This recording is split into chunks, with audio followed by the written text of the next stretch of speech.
श्री गुरुचरित्र ग्रंथ अध्याय 7वा गोकर्ण महिमा. या अध्यायाच्या नित्य श्रवण आणि पठनाने पंचमहापापादी सर्व पातके नाहीशी होतात. ओम श्री गणेशाय नमः. श्री सरस्वते नमः. श्री गुरुभ्यो नमः. श्री कुलदेवताय नमः. नामधारक सिद्धांना म्हणाला, मला गोकर्ण महात्म्य सविस्तर सांगा. पूर्वी तेथे कोणाला वर मिळाला, अनेक तीर्थ असताना श्रीपाद श्रीवल्लभ गोकर्ण क्षेत्री का गेले? या गोकर्ण महाबळेश्वराची पूर्वी कोणी आराधना केली, त्याविषयी एखादी पुराण कथा असेल तर ते मला सांगा. नामधारकाच्या या प्रश्नांवर प्रसन्न होऊन सिद्धयोगी उत्तरले, ज्यावर गुरुचे प्रेम असते त्यालाच तीर्थ महात्म्य ऐकण्याची इच्छा होते. याविषयी मी तुला एक प्राचीन कथाच सांगतो. एकाग्र चित्ताने ऐक. पूर्वी इक्ष्वाकू वंशात मित्रसह नावाचा एक राजा होता. तो राजा सकल शास्त्र पारंगत, अत्यंत बलाढ्य, महाज्ञानी होता. एकदा तो शिकारीसाठी अरण्यात गेला होता. त्या अरण्यात वाघ, सिंहादी अनेक प्राणी होते. राजा तेथे शिकार करीत असता त्याला एक भयानक दैत्य दिसला. त्याला पाहताच राजाने त्याच्यावर बाणाचा वर्षाव केला. त्या बाणांच्या आघातांनी तो दैत्य जमिनीवर कोसळला. त्याचा भाऊ जवळच होता. आपल्या भावाची अवस्था पाहून तो रडू लागला. त्यावेळी तो दैत्य मरता मरता आपल्या रडत असलेल्या भावाला म्हणाला, तू जर माझा सख्खा भाऊ असशील तर मला मारणाऱ्या या राजाचा सूड घे. असे बोलून त्या दैत्याने प्राण सोडले. त्या मरण पावलेल्या दैत्याचा धाकटा भाऊ आपल्या भावाच्या मृत्यूमुळे शोकाकुल झाला. त्याने राजाचा सूड घेण्याचा निश्चय केला. त्याने मनुष्यरूप धारण करून मित्रसह राजाच्या राजवाड्यात प्रवेश केला. तेथील अधिकाऱ्यांशी गोड गोड बोलून व त्यांना आपले पाककौशल्य दाखवून राजवाड्यात आचार्याचे काम मिळवले व सूड घेण्यासाठी योग्य संधीची वाट पाहू लागला. त्याला लवकरच तशी संधी मिळाली. एके दिवशी राजाकडे पितृश्राद्ध होते. श्राद्धासाठी वसिष्ठ मुनींसह अनेक ऋषीमुनींना भोजनासाठी निमंत्रण होते. श्राद्धाच्या स्वयंपाकाचे काम नवीनच आलेल्या त्या आचार्याचे रूप घेतलेल्या दैत्याकडे होते. त्याला ही मोठीच सुवर्ण संधी होती. त्याने श्राद्धाच्या अन्नात गुप्तपणे नरमास मिसळले. वसिष्ठादी सर्व ऋषीमुनी भोजनाला बसले. पत्री वाढण्यात आली. त्या मायावी दैत्याने वसिष्ठांच्या पानात नरमास मिसळलेले अन्न वाढले. वसिष्ठ हे अंतर्ज्ञानी होते. वाढलेल्या अन्नात नरमास आहे हे त्यांनी ओळखले. ते ते ताडकन पानावरून उठले व राजाला म्हणाले, राजा, तुझा धिक्कार असो. तू श्राद्धाच्या दिवशी ब्राह्मणांना कपटाने नरमास खाऊ घालतोस. या तुझ्या पापकर्माबद्दल तू 12 वर्ष ब्रह्मराक्षस होशील, असा मी तुला शाप देतो. ही शापवाणी ऐकताच मित्रसह राजा भयंकर संतापला, कारण त्याला यातले काहीच माहीत नव्हते. आपली काहीही चूक नसताना आपल्याला विनाकारण शाप दिला आहे या विचाराने त्यालाही राग आला. मग तोही प्रतिशाप देण्यासाठी हातात पाणी घेऊन वसिष्ठांना म्हणाला, ऋषीवर्य, तुमच्या पानात नरमास वाढले गेले याची मला माहिती नव्हती. हे कपट कारस्थान दुसऱ्या कोणाचे तरी असणार. नीट चौकशी न करता मला शाप दिलात. या अन्यायाबद्दल मी आपणास प्रतिशाप देतो. असे म्हणून त्याने तळहातावर पाणी घेतले. तेव्हा त्याच्या पत्नीने मदयंतीने त्याला रोखले. ती म्हणाली, नाथ, तुम्ही हे काय करीत आहात? स्वतःला आवरा. गुरुंना शाप देण्याचा तुम्हाला अधिकार नाही. हे पाप करू नका. आता जे घडले ते घडले. आता त्यांचे पाय धरून उशाप मागा. यातच तुमचे भले आहे. मदयंतीने असे सांगितले असता राजा भानावर आला. पण हातातील शापोदक कुठे टाकायचे? ते जमिनीवर टाकले तर नापीक झाली असती, म्हणून त्याने ते शापोदक आपल्या पायांवर टाकले. त्यामुळे राजाचे नाव कल्माशपात असे झाले. मदयंती वसिष्ठांच्या पाया पडून म्हणाली, ऋषीवर्य, माझ्या पतीवर दया करा. त्यांना उशाप द्या. यामुळे शांत झालेले वसिष्ठ राजाला म्हणाले, राजा, हा शाप तू 12 वर्ष भोगशील. त्यानंतर तू पूर्वीसारखा होशील. असा उशाप देऊन वसिष्ठ निघून गेले. वसिष्ठांच्या शापाने मित्रसह राजा ब्रह्मराक्षस होऊन वनात फिरू लागला. तो पशुपक्ष्यांची, मनुष्याची हत्या करून त्यांचे मांस खाऊ लागला.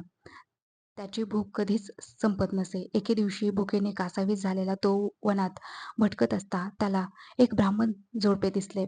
त्याने त्या दोघांपैकी ब्राह्मणाला पकडले. त्याला आता राक्षस ठार मारून खाणार हे पाहून त्याची पत्नी शोक करीत त्या ब्रह्मराक्षसाला विनवणी करीत म्हणाली, कृपा करून माझ्या पतीला सोड. त्याला मारून मला विधवा करू नकोस. अरे, तू राक्षस नाहीस, शापित आहेस. अरे, तू अयोध्याचा राजा आहेस. माझ्या पतीला जीवनदान दे. असे तिने अनेक वेळा विनवले. पण त्या राक्षसाने त्या ब्राह्मणाला मारून खाऊन टाकले. राक्षसाचे ते कृत्य बघून ती ब्राह्मण स्त्री भयंकर संतापली. ती सती गेली. जाताना तिने ब्रह्मराक्षसाला शाप दिला, दुरात्म्या, तू माझ्या पतीला ठार मारून मला अनाथ केलेस. या अपराधाबद्दल मी तुला शाप देते. तू शापमुक्त होऊन जेव्हा घरी जाशील, तेव्हा पत्नीशी समागम करताच तुला मृत्यू येईल. होता होता 12 वर्षे संपली. वसिष्ठांच्या शापातून मुक्त झालेल्या राजाने आपले मूळ स्वरूप प्राप्त झाले.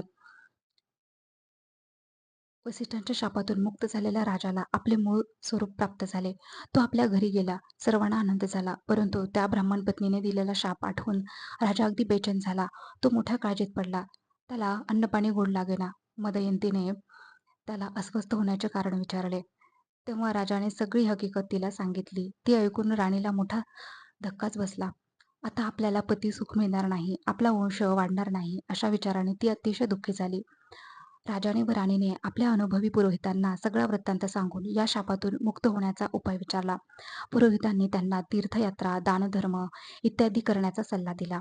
त्यानुसार राजाने अनेक तीर्थयात्रा केल्या, यज्ञयाग केले, दानधर्म केला, अन्नदान केले, पण पापक्षालन होईना. ब्रह्महत्या राजाची पाठ सोडेना. त्यामुळे राजा अधिकाधिक बेचैन व अस्वस्थ होऊ लागला. अखेर अखेर राजा तीर्थयात्रा करीत करीत मिथिला नगरीत गेला. तेथे त्याला गौतम ऋषी भेटले. राजाने त्यांच्या पाया पडून स्वतःचा परिचय सांगितला व ब्रह्महत्येच्या पातकाची सगळी माहिती सांगितली. पण तो गौतमांना म्हणाला, मुनिवर्य, हे सगळे असे आहे. आता मला मनःशांती मिळवून द्या. आज माझ्या भाग्याने आपले दर्शन घडले. तुमच्या कृपेने मी शापमुक्त होऊन सुखी होईन असा मला विश्वास वाटतो. माझ्यावर कृपा करा. या ब्रह्महत्येच्या शापातून मुक्त होण्याचा मार्ग मला दाखवा.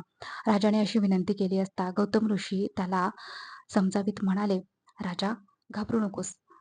कसलीही चिंता करू नकोस. भगवान शंकर सर्वांचे रक्षण करतात. मृत्युंजय शंकर तुलाही तारतील. गोकर्ण नावाचे प्रसिद्ध तीर्थक्षेत्र आहे. ते महापातकांचा नाश करते. तेथे कसलेही पाप शिल्लक राहत नाही. गोकर्ण क्षेत्रात असलेले भगवान शंकर त्यांचे केवळ स्मरण करताच सर्व पातकांचा नाश करतात. तेथे भगवान महादेव महाबळ नावाने राहतात. सूर्याशिवाय अंधाराचा नाश होत त्याप्रमाणे गोकर्ण क्षेत्री गेल्याशिवाय संपूर्ण पापक्षय होत नाही. हजारो ब्रह्महत्या केलेल्या मनु हजारो ब्रह्महत्या केलेला मनुष्यही गोकर्ण क्षेत्री जाताच पापमुक्त होतो.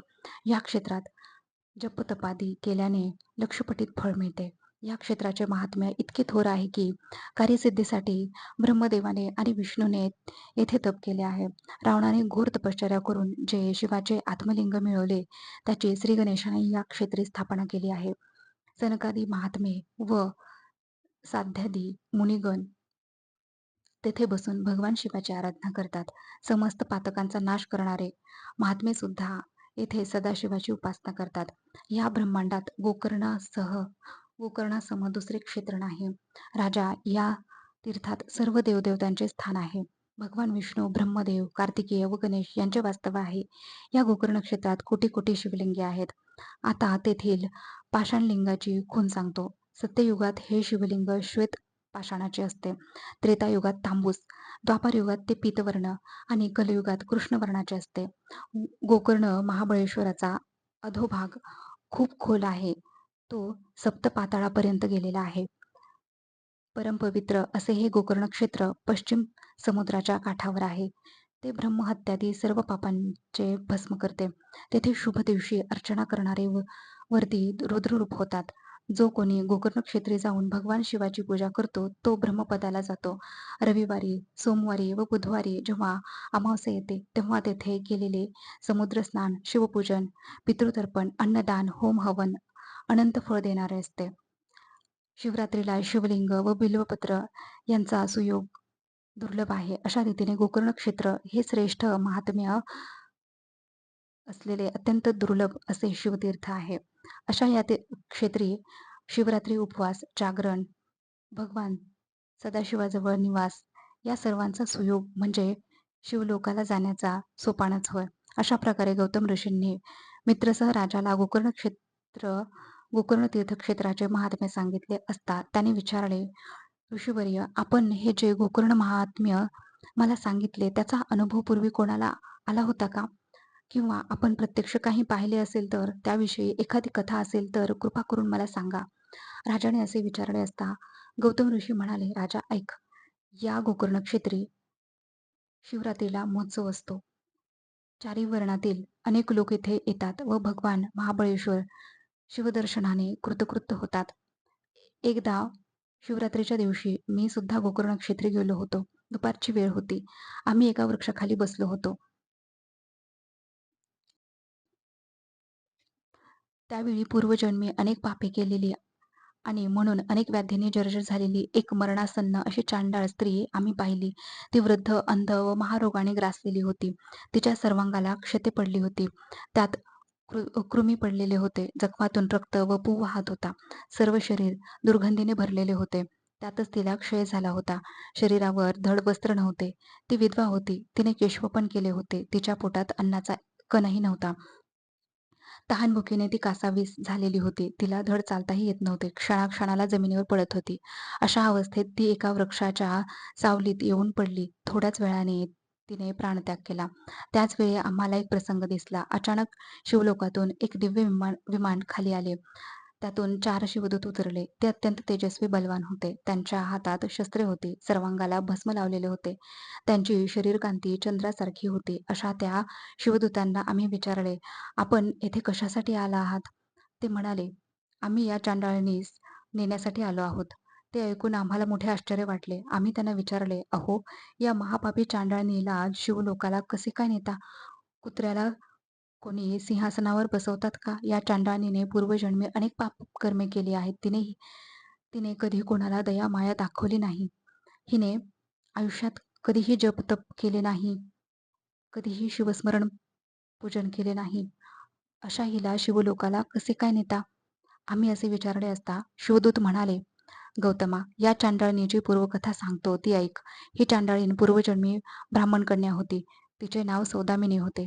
ती दिसावयास अत्यंत सुंदर होती. तिचे लग्नाचे वय झाले, पण तिला योग्य असा पतीच मिळेना. त्यामुळे तिच्या आई-वडिलांना मोठी काळजी वाटू लागली. शेवटी ब्राह्मणाशी तिचा विवाह झाला. काही दिवस ठीक चालले, पण तिचा पती एकाकी आजारी पडला आणि त्यातच त्याला मरण आले. अकाली विधवा झालेल्या सौदामिनीला तिच्या आई-वडिलांनी घरी परत आणले. ती दिसावयास सुंदर होती. तिने आता तारुण्यात प्रवेश केला होता. तिला वैधव्य आले होते. त्यामुळे तिची कामवासना कशी पूर्ण होणार? ती तिला स्वस्थ बसू देईना. परपुरुषाला पाहून तिचे मन चलबिचल होऊ लागले. ती लपून-छपून 4 कर्म करू लागली. मग व्हायचे तेच झाले. तिचा व्यभिचार लोकांना समजला. लोक तिच्याबद्दल उघड बोलू लागले. गावातील लोकांनी तिला वाळीत टाकले. मग आई-वडिलांनीही तिचा त्याग केला. तिला घराबाहेर काढले. आता तिला सगळे रान मोकळे झाले. ती सगळी लाज-लज्जा सोडून उघडपणे गावात व्यभिचार करू लागली. त्याच गावात एक तरुण श्रीमंत शूद्र होता. त्याच्याशी तिने विवाह केला. ती त्याच घरी राहू लागली. ती त्याच्या घरी राहू लागली. अशा रीतीने तिने आपल्या कुळाला काळिमा फासला. कामवासनेने स्त्रीचा अधःपात होतो. हीन माणसांची सेवा केल्याने ब्राह्मणाचा नाश होतो. ब्राह्मणाच्या शापाने राजाचा नाश होतो व विषयवासनेने संन्यासी अधोगतीला जातो असे म्हणतात ते अगदी खरे आहे. सौदामिनीला त्या शूद्रापासून पुत्र झाला. आता ती बेधडक मद्यमास सेवन करू लागली. एकदा मद्यपान करून बेधुंद झालेल्या तिने बकरा समजून वासरूच कापले. त्या वासराचे मुंडके दुसऱ्या दिवसासाठी म्हणून शिंक्यात ठेवले. मग त्या वासराचे मांस काढून ते शिजवून खाऊ घातले. स्वतःही खाल्ले. संध्याकाळी गायीची धार काढण्यासाठी गोठ्यात गेली. तिथे वासरू नव्हते. त्या दिवशी त्याऐवजी बकरा होता. तिने घरात जाऊन पाहिले तो शिंकाळ्यात शिंकाळ्यात वासराचे मुंडके दिसले. तिने घरात जाऊन पाहिले तो शिंकाळ्यात वासराचे मुंडके दिसले. सगळा प्रकार तिच्या लक्षात आला. ती कपाळ वळवून रडू लागली. पण तिने एक खड्डा खणून त्यात वासराचे मुंडके व हाडे कातडी पुरून टाकली व वाघाने वासरू पळवून नेले असे सगळ्यांना सांगत रडण्याचे नाटक करू लागली. तिने आपल्या पतीला हीच थाप मारली. काही दिवसांनी सौदामिनी मरण पावली. यमदूतांनी तिला नरकात टाकले व तिचे अतोनात हाल केले. नंतर ती चांडाळ जातीत जन्मास आली. ती जन्मापासून अंध होती. दुःखी झालेल्या तिच्या आई-वडिलांनी तिचा काही दिवस कसाबसा सांभाळ केला. तिला शिळे उष्टे अ, खाऊ घालीत. काही दिवसांनी तिला महारोग झाला. आई-वडिलांचा आधार तुटला. नातेवाईकांनी तिला पार झिडकारले. आता ती भीक मागत फिरू लागली. अन्न नाही, वस्त्र नाही अशा स्थितीत तिचे आयुष्य गेले. ती म्हातारी झाली. तिला अनेक रोग जडले. अनेक दुःखे भोगत असलेल्या तिला आता मरण हवे होते, पण ते येत नव्हते. पुढे माघ महिना आला. माघ महिन्यात शिवरात्रीला गोकर्ण क्षेत्री मोठी यात्रा असते. त्या पर्वकाळी गोकर्ण महाबळेश्वराचे दर्शन घेण्यासाठी गावोगावचे असंख्य स्त्री-पुरुष शिवनामाचा घोष करीत जात होते. लोक नाचत होते, गात होते, शिवनामाची गर्जना करीत जात होते. ती चांडाळीन ही इतर भिकाऱ्यांसोबत रडत-ओरडत जात होती. दिसेल त्याला भीक मागित होती. तिच्या पोटात अन्नाचा एक कणही नव्हता. अंगावर वस्त्र नव्हते. सर्वांगाला महारोग झाला होता. सगळे शरीर दुर्गंधीने भरलेले होते. सर्वांच्या पुढे हात करून धर्म करा, धर्म करा असे दीनपणे म्हणत होती. पण कोणालाही तिची दया येत नव्हती. जन्मजन्मांतरी तिने एकही कृत्य केले नव्हते. त्यामुळे जिवंतपणी अनंत यमयातना भोगाव्या लागत होत्या. ती चांडाळीन गोकर्ण क्षेत्री गेली. तो महाशिवरात्रीचा दिवस होता. त्या चांडाळणीला कोणीही काहीही देत नव्हते. त्यामुळे तिला कडकडीत उपवास झाला आणि एका भाविकाने थट्टेने तिच्या हातात भिक्षा म्हणून एक बिल्वपत्र टाकले. ती खाण्याची वस्तू नव्हे हे लक्षात येताच तिने ते बिल्वपत्र रागाने भिरकावून दिले. ते वाऱ्याने उडाले व नेमके महाबळेश्वर शिवलिंगावर पडले. कडकडीत उपवास, रात्रभर जागरण, शिवनाम घोषाचे श्रवण व अजाणतेपणी एका बिल्वपत्राने झालेले शिवपूजन एवढ्याने त्या चांडाळणीची शतजन्मांची पातके जाळून भस्म झाली. भगवान शंकर तिच्यावर प्रसन्न झाले. त्यांनी शिवलोकी आणण्यासाठी आम्हाला विमानाने पाठवले आहे. इतके कथन करून शिवदूतांनी त्या चांडाळणीच्या मृत शरीरावर अमृत सिंचन केले. त्यामुळे तिला दिव्य देह प्राप्त झाला. मग शिवदूत तिला सन्मानपूर्वक शिवलोकास घेऊन गेले. त्या चांडाळणीची कथा सांगून गौतम ऋषी मित्रसह राजाला म्हणाले, राजा, तू सुद्धा गोकर्ण क्षेत्रे जाऊन व भगवान महाबळेश्वर शिवाचे दर्शन घेऊन कृतकृत्य हो.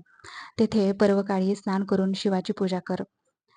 शिवरात्रीला उपवास करून बिल्वपत्रांनी भगवान शिवाची पूजा कर. असे केले असता तू सर्व पापांतून मुक्त होशील व शिवलोकी जाशील. गौतमांनी असे सांगितले असता राजाला अतिशय आनंद झाला. तो गोकर्ण क्षेत्री गेला. तेथे भक्तिभावाने शिवपूजन करून ब्रह्महत्या व सतीचा शाप यातून मुक्त झाला. इतके सांगून सिद्धयोगी नामधारकाला म्हणाले, असे हे गोकर्ण क्षेत्र पुण्यवान स्थान आहे. म्हणूनच श्रीपाद श्रीवल्लभ तेथे राहिले. अशा रीतीने श्री गुरुचरित्रामृतातील गोकर्ण महात्म्य गोकर्ण महिमा नावाचा अध्याय 7वा समाप्त. श्री गुरुदेव दत्तात्रयार्पणमस्तु. अवधूत चिंतन श्री गुरुदेव दत्त.